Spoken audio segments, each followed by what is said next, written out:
Boa noite. Como vocês estão? Bem? Bem ou muito bem? Muito bem. Aí gostei. Entre vocês, qual ou quais pessoas estão vindo a esta casa pela primeira vez? Pode levantar a mão? Uma minoria, né? Os demais já estão aqui, já vieram aqui outras vezes. Sejam muito bem-vindos. É um prazer recebê-los em nosso lar. E sintam-se partes integrantes desta família. Tanto vocês que estão aqui no salão e vêm pela primeira vez, quanto aqueles que estão nos assistindo, que também estão conosco pela primeira, ou pela segunda, ou pela terceira vez. É um prazer e uma alegria tê-los conosco. Espero que, ao saírem daqui, se sintam mais fortalecidos do que quando aqui chegaram. Ok? Tudo beleza? Nós vamos levantar um pouco aí? Da cadeira? Ah, criatura, levanta da cadeira. Vamos então dar boa noite à pessoa que está do nosso lado, por favor. Boa noite.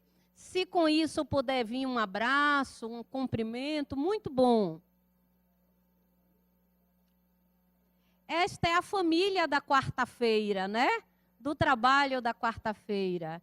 Que bom interagir uns com os outros. Muito boa noite, Alberto. Podemos sentar.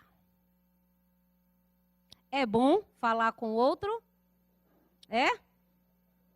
Mais ou menos? É bom, né? Abraçar, então, nem se fala, né? Dar um sorriso para o outro e receber dele um sorriso de volta. Que coisa maravilhosa, não é? Sorrir para o outro e abraçar o outro acaba sendo, na nossa experiência de vida, o exercício da fé que nós vamos falar hoje, tá certo? Nós vamos fazer o seguinte, nós vamos assistir durante 6 minutos e um pouquinho, quase 7, um vídeo. A partir deste vídeo, nós iremos refletir. Você sorriu? Você sabe que eu gosto de vídeo, não é? Vocês sabem que eu gosto de vídeo?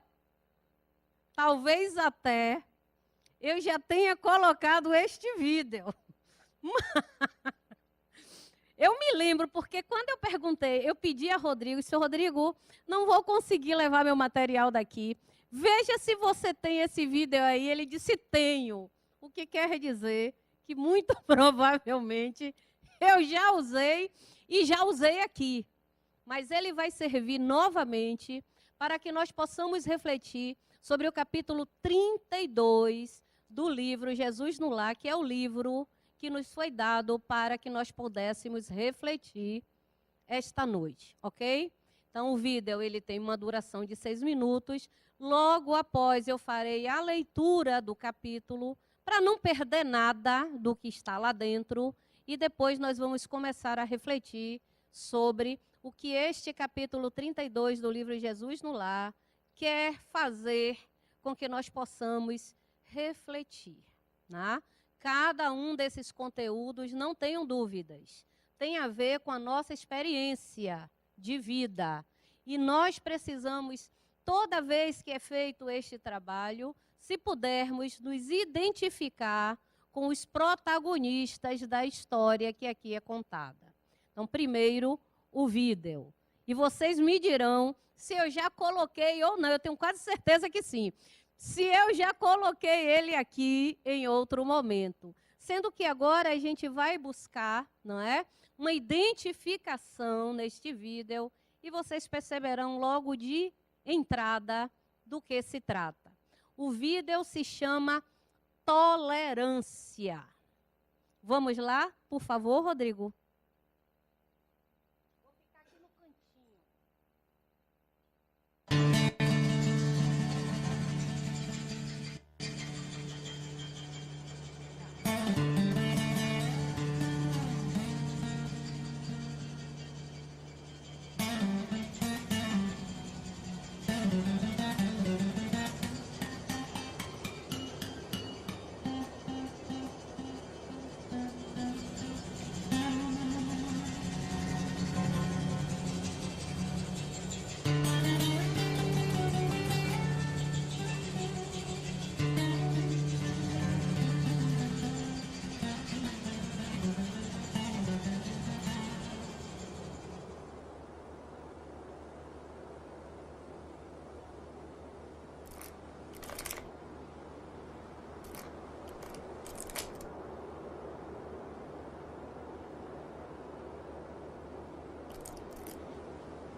São imagens fortes, não é? São ou não são? Nós conseguimos identificar neste vídeo alguma coisa? O que é que vocês acham? Nada? O quê? Falta de diálogo. O que mais? Preconceito. O que mais?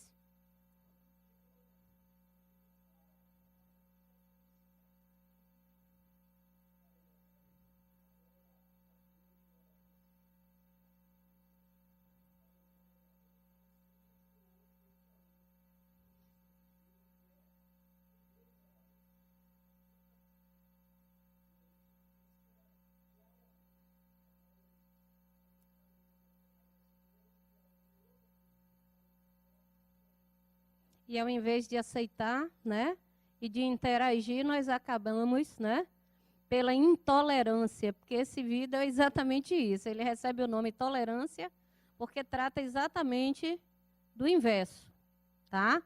E eu já coloquei aqui, não já? Quem já assistiu, não já? Já, não foi? Acho que foi um outro momento que falava de fé também. E como o capítulo de hoje, que é o capítulo que nós vamos refletir sobre ele, fala sobre a fé vitoriosa, eu achei conveniente que nós pudéssemos assistir o vídeo primeiro, até para fazermos algumas correlações entre o texto, o que está sendo passado na historinha, né, com o vídeo. Na minha percepção, não sei se vocês concordam comigo, as imagens, muitas vezes, elas constroem mais do que as palavras. Um vídeo de 6 minutos, nós poderíamos passar um período bem extenso analisando cada passagem daquilo ali. E várias seriam as formas como nós poderíamos interpretar. Mas eu vou associá-lo ao nosso capítulo de hoje, que é o capítulo... Oi? Ah, certo. Que é o capítulo 32. Posso fazer a leitura? Vocês ficarão com sono? Se ficarem com sono, eu posso acordá-los? Então, tá certo. Não vou ficar com sono, não, que o texto deste livro são textos assim bem simples, né? São histórias bastante atraentes e cada uma delas cala fundamente em nosso coração e em nossas consciências. Essa de número 32, essa história que Jesus nos traz, recebe o título da fé vitoriosa, que não foi o que aconteceu no Videotolerância, né? Ali a fé não foi vitoriosa, porque eles acabaram o quê? Se destruindo, né? Destacava André certas dificuldades na expansão dos novos princípios redentores de que o mestre se fazia emissário. E se referia aos fariseus com amargura violenta, concitando os companheiros à resistência organizada. Jesus, porém, que ouvia com imperturbável tolerância a argumentação veemente de André, asseverou tão logo se estabeleceu o silêncio. Antes de continuar a história, devo-lhes relembrar que Jesus, ele mais de uma vez disse nas suas pregações, nos seus ensinamentos, que não veio destruir aquilo que já existia, mas sim permitir que aquilo que já havia sido definido antes da sua chegada, que aquilo fosse cumprido até o fim. Então, na época em que Jesus esteve entre nós, pregando e ensinando, havia entre o povo onde ele nasceu uma religião que tinha características distintas e que essa característica distinta desta religião tradicional não era similar aos ensinamentos que Jesus trazia. Então, Jesus, junto com seus discípulos, sofreu perseguição. Sabem disso, não sabem? Ao ponto de ser o quê? Crucificado. Então, eles viviam, e para que pudessem ter acesso à população, eles precisavam muitas vezes estar em redutos meio que escondidos para não serem descobertos e perseguidos. Então, claro que os discípulos de Jesus mais afoitos, como André, ficavam um tanto quanto chateados com esta perseguição, e André, nesta noite, concitava os seus companheiros a se rebelarem contra a autoridade da religião vigente no período em que eles estavam junto com Jesus e aprendendo com Jesus. Tendo explicado esta primeira fase do texto, vou continuar a leitura. Disse Jesus: nenhuma escola religiosa triunfará com o Pai, ausentando-se do amor que nos cabe cultivar uns para com os outros. E talvez porque se manifestasse justificada a expectativa em torno dos apólogos que a sua divina palavra sabia tecer, contou muito calmo. Na época da fé selvagem, 3 homens primitivos, com as suas famílias, se localizaram em vasta floresta. E, findo algum tempo de convívio fraternal, passaram a discutir sobre a natureza do Criador. Um deles pretendia que o Todo-Poderoso vivia no trovão. Outro pretendia que o Todo-Poderoso residisse no vento. E o terceiro, que ele morasse no sol. Todos se sentiam filhos dele, mas queriam a viva força, a preponderância individual nos seus pontos de vista. Depois de ásperas altercações, guerrearam abertamente. Um dos três se munira de pesada carga de minério. Outro reuniu grande acervo de pedras e o último se ocultara por trás de compacto monte de madeira. Achas de lenhas e rudes calhaus eram as armas do grande conflito. Invocaram todos a proteção do Supremo Senhor para que seus núcleos familiares e empenhavam-se na luta. E tamanhas foram as perturbações que espalharam na floresta, prejudicando as árvores e os animais, que lhes sofreram a flagelação, que o todo compassivo lhes enviou um amigo para ajudá-los. O mensageiro visitou-lhes o reduto na forma de um homem vulgar, e longe de retirar-lhes os instrumentos com que destruíam a vida, afirmou que os patrimônios de que dispunham eram todos preciosos entre si, elucidando-os tão somente de que necessitavam imprimir nova direção às atividades em curso. Explicou-lhes que os três estavam certos, que na crença que alimentavam, porque Deus reside no sol que sustenta as criaturas, no vento que auxilia a natureza e no trovão que renova a atmosfera. E com muita paciência, esclareceu a todos que o Criador só pode ser honrado pelos homens através do trabalho digno e proveitoso, ensinando o primeiro a transformar os duros fragmentos de minérios em utensílios para o trato da terra, nas ocasiões da sementeira. O segundo, a converter as achas de lenha em peças valiosas ao bem-estar. E o terceiro, a utilizar as pedras comuns na edificação de abrigos confortáveis, acrescentando em tudo a boa doutrina do serviço pelo progresso e pelo aperfeiçoamento geral. Os contendores compreenderam, então, a grandeza da fé vitoriosa pela ação edificante, e a discórdia terminou para sempre. O mestre fez pequena pausa e aduziu: em matéria religiosa, cada crente possui razões respeitáveis e detém preciosas possibilidades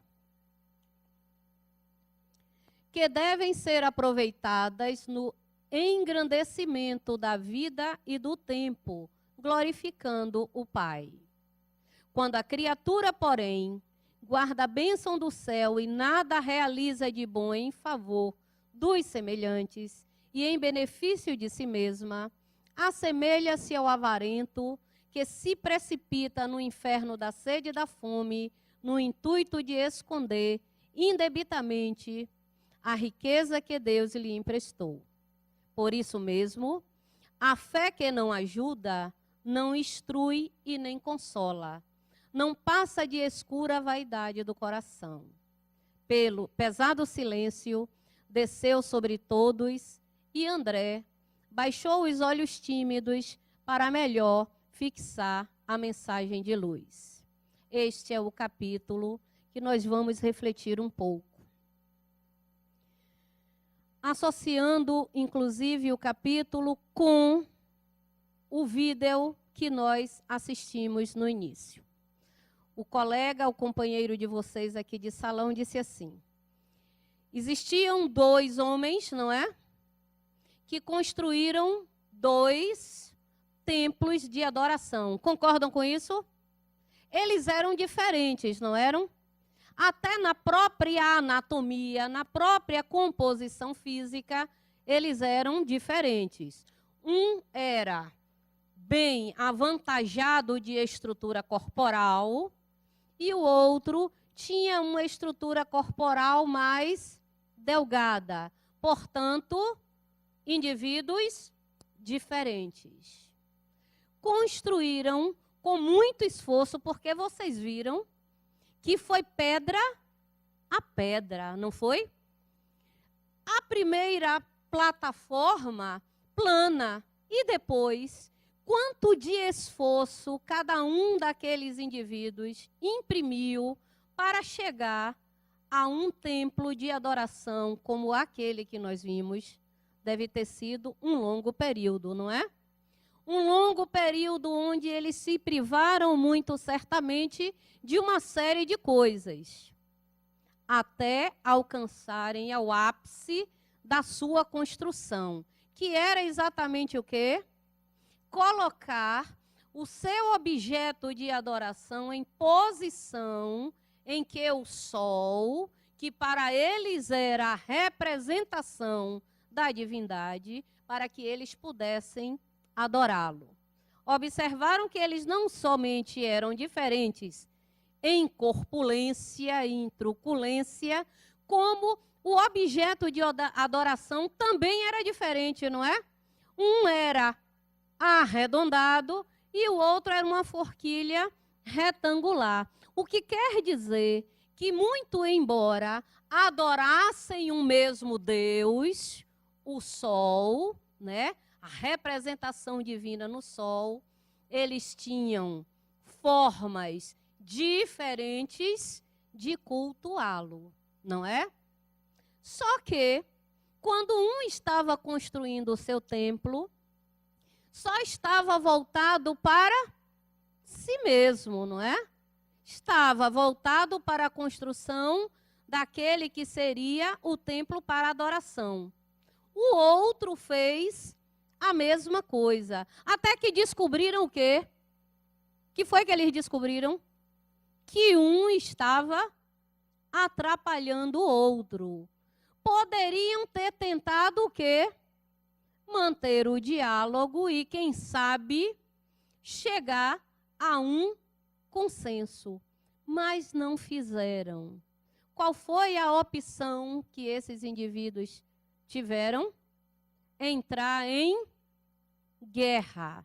Entraram em guerra, destruíram a construção em um período muito mais rápido do que o tempo que levaram para construir. Porque construir, a construção é pedra sobre pedra, mas destruir é muito mais simples e muito mais rápido.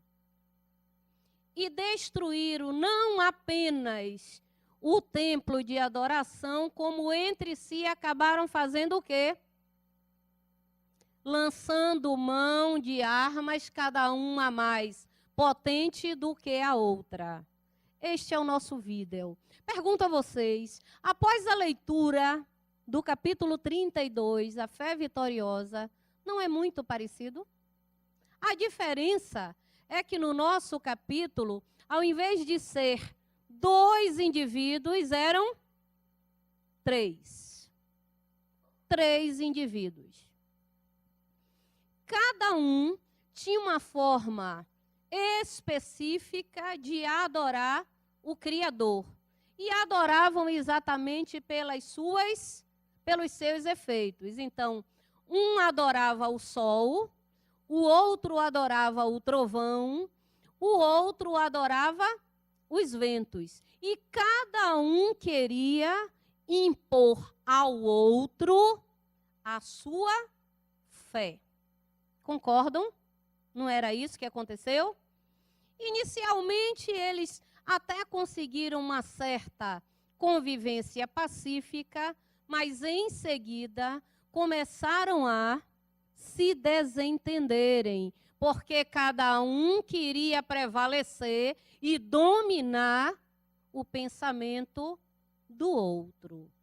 Até que cada um, pensando na sua crença e na sua expressão de fé, solicitou ao divino, ao ser supremo, que os ajudasse. E cada um, pensando egoisticamente em si, acabou recebendo a concessão de alguém que veio estar até eles, ensiná-los que todos estavam certos, porque Deus aparecia mesmo nos efeitos do sol que fornece vida, do vento que ajuda a transformação da natureza e do trovão que modifica a nossa atmosfera. E que eles deveriam se apropriarem do que tinham e do que possuíam para construírem.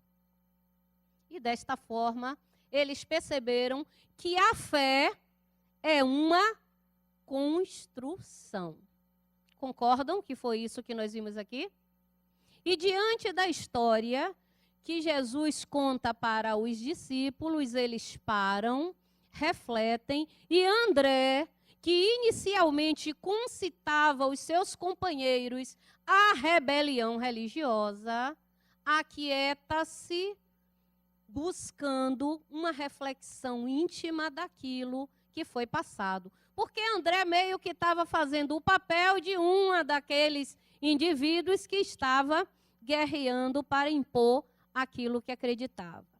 Ora, Jesus, quando esteve entre nós, ele veio nos propor a uma construção de algo pessoal. Jesus, quando esteve entre nós, nos propôs a construção da nossa vida a partir da vivência dos seus ensinamentos. De lá para cá, passaram-se um pouco mais de 2000 anos. Essa história que foi contada no livro Jesus no Lar é estranho à nossa sociedade? Hein? É estranho ou não é? Existem pessoas que se apropriam da sua fé para dominar os outros? Existe, não é? E muitas vezes essas pessoas sabem quem são? Nós mesmos. Não está nas religiões. Não está na dificuldade que as religiões têm de entender que a verdade da existência de Deus é única e que as interpretações são compatíveis para cada uma delas. O que não quer dizer que uma ou outra seja detentora de verdade absoluta, porque cada uma delas vai absorver o conteúdo que Jesus trouxe para que nós pudéssemos exercitar a vida de uma forma mais leve. Cada uma interpretará dentro da forma como conseguem assimilar. Não está a verdade nem aqui, nem acolá, porque a verdade está na construção que eu faço diariamente daquilo que eu consigo assimilar do que foram os ensinamentos de Jesus. E para colaborar com a nossa reflexão, eu aí entendi o seguinte, vejam se vocês entendem comigo. Esse capítulo 32, que falava de divergência religiosa, tem muito a ver com o capítulo 18 do Evangelho segundo o Espiritismo, que fala que muitos foram os chamados, mas poucos os escolhidos. Porque este capítulo, ele pode nos remeter a tantas reflexões importantes relacionadas à nossa crença e, principalmente, o que nós fazemos com aquilo que acreditamos. De que forma nós estamos nos apropriando dos conceitos que nós adquirimos, conhecendo aquilo que Jesus nos ensinou, como eu me aproprio disso e como eu aplico isso na minha vida cotidiana. De que forma eu utilizo a minha fé nas relações que eu estabeleço. Se eu construo aquilo que eu acredito utilizando disso como ferramenta de trabalho e de transformação do ambiente em que eu estou, ou se eu utilizo isso para controlar e dominar as outras pessoas. Esta é uma interrogação que vai ficar em cada um de nós. Porque neste mesmo capítulo, onde Jesus fala que muitos os chamados e poucos os escolhidos, ele nos diz o seguinte: de que adianta dizer Senhor, Senhor, se nós estamos apenas nos utilizando dos rituais externos e não nos permitimos modificar a nossa forma de nos relacionar conosco e com os outros? Porque nós adquirimos o conhecimento da própria doutrina espírita e não nos apropriamos destes conceitos para nos tornarmos pessoas melhores.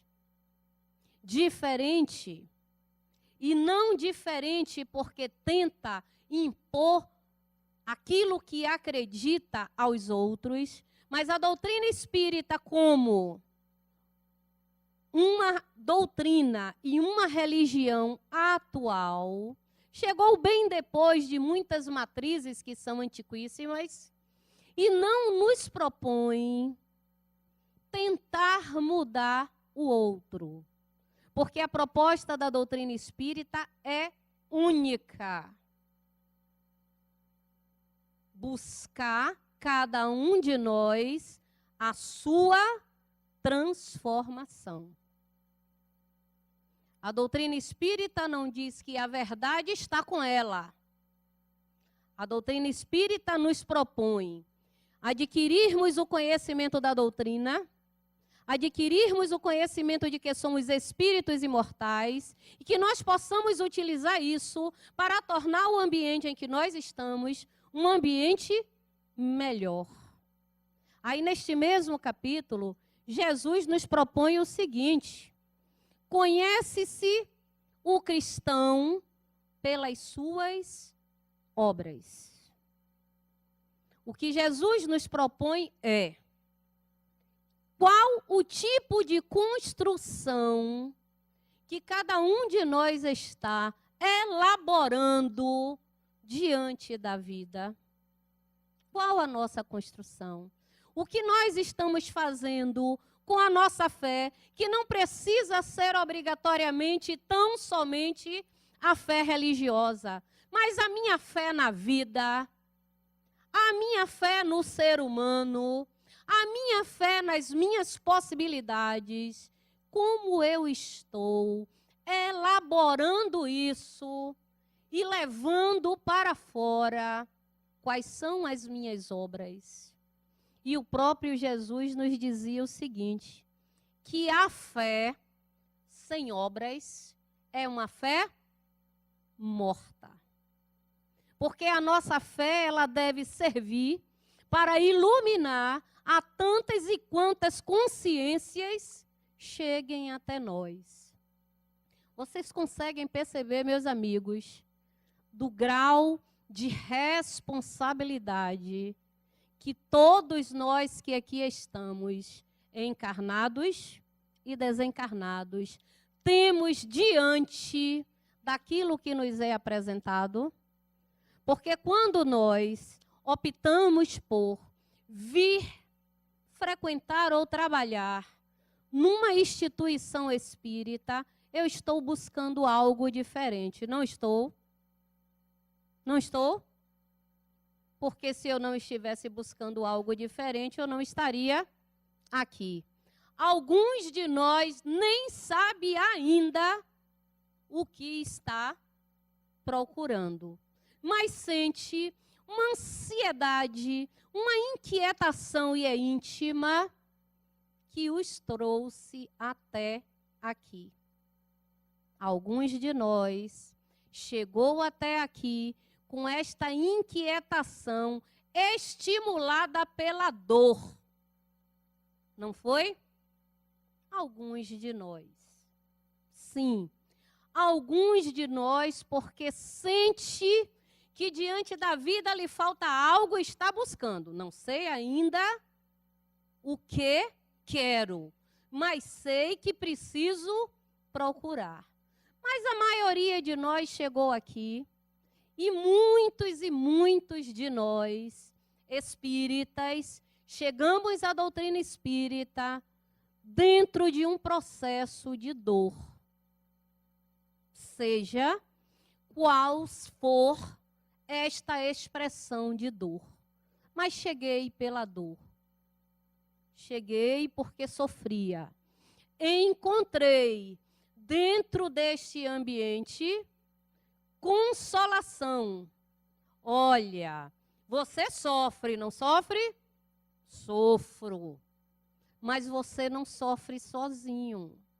Olhe para o lado, olhe para frente, olhe para trás e você perceberá que muitos sofrem. O que nós precisamos entender diante da dor é qual aprendizado esta dor me propõe.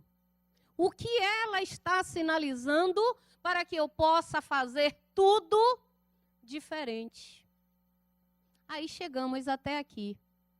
Chegamos até aqui ou a qualquer outra instituição e inicialmente nós estamos querendo colo. Inicialmente nós queremos acolhimento. Inicialmente nós queremos ajuda. Mas vai chegar um momento que eu já estarei bem suficiente agora. O que é que eu vou fazer? Porque durante o período em que eu estive aqui pedindo ajuda, eu entendi que muito das minhas experiências podem ser melhor se eu souber fazer as escolhas certas. Se a minha construção pessoal for uma construção de escolhas que me leve à felicidade, porque a infelicidade é um processo que eu me permiti. E eu não fui criado ou criada para ser infeliz. Eu não fui criado para sofrer. Eu fui criado para ser feliz. E é isso que, mesmo quando não sabemos, estamos procurando. E é o que vocês encontrarão aqui. Na doutrina espírita, vocês não encontrarão uma receita de bolo que nós possamos seguir sem correr o risco do bolo ou ficar... Como é que chama quando o bolo não presta? Solado. Ou então, se o bolo fique tão fofo que não preste para nada e fique quebradiço. Não. Vocês aqui, na doutrina espírita, vocês encontrarão elementos que vão dizer a vocês que a construção é pessoal. Que cada um tem oportunidades distintas, porque isso vai estar relacionado com as escolhas que cada um fez. Sair da condição do que sofre para a condição do que acolhe o que sofre também é uma opção pessoal, que nós, que já estamos trabalhando, fizemos.